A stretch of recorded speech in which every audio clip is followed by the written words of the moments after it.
હવે આપણા સંસદ સભ્ય બેન, આટલા મારા દિવેશના પ્રસંગે બેને એમ વિચારવું જોઈએ કે ભાઈના દીકરાનો જન્મદિવસ, એને ગમે એટલું પ્લેનનું કાગળ લખી અને જોઈએ તો હું ટિકિટ આપી દેત, પણ આવી જવું જોઈએ.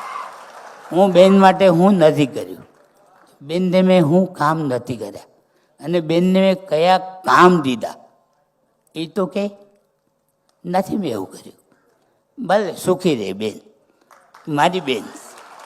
અને બેન આટલું મેં નથી કર્યું કોઈ કહી દે મને, હાલો આપણો સમાજ બધો બેઠો, જે બેનના આગેવાનો એને બી કહું છું કે તમે બેનને કહેજો કે પરસોત્તમભાઈના કોઈ પ્રસંગ એવા નથી કે સમાજને કોઈ પાછા વાળ્યા, અને સમાજના આગેવાનો જ.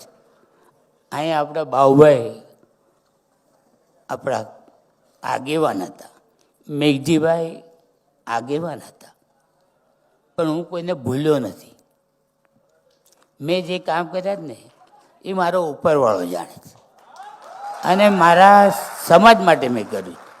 હું કોઈને તકલીફ આવું એવું કામ મેં નથી કર્યું. આજે મારા દીકરાનો આટલો મોટો પ્રસંગ હતો, અને હું આજે મારા પગમાં પાટોસ, મારાથી હલાતું બી નથી. તો એ મારા દીકરાનો જન્મદિવસ હતો, એટલે બેડરૂમમાં ગાડી લીધી અને એ લઈ અને હું અહીંયા ભાવનગર આવ્યો.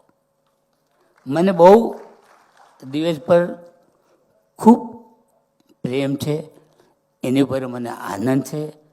અને હમણાં એ ભાષણ કરતો હતો ને ત્યારે હું વિચારતો થઈ ગયો કે દિવેશ આટલું બધું તું તૈયાર થઈ ગયો. તાજું લાગ્યો, બાપ છું ને, ગમે એમ તો બાપ છે, એટલે વિચાર થાય, સમજુ જ. પણ દિવેશની એક કહું કે મારો દીકરો છે, એ સમજે જ બાપે હું કર્યું જ અને મારે હું કરું. અને આ સમાજનો એક ઋણી છું હું, કેમ કે તમે લોકો જે મને પ્રેમ આપ્યો જ ને એવો જ મારા દિવેશને આપજો. જેને કાંઈ બી કેવો કીધા કરે, અને રાજકારણમાં તો અમે ચડાવ ઉતાર આવ્યા કરે, પણ એમાંનો હું નથી. હું રાજકારણી માણસે નથી, અને મને રાજકારણ આવડતું બી નથી. નહીંતર આ પરસોત્તમ સોલંકી આ 6ઠી વાર ધારાસભ્યની ચૂંટણી લડ્યો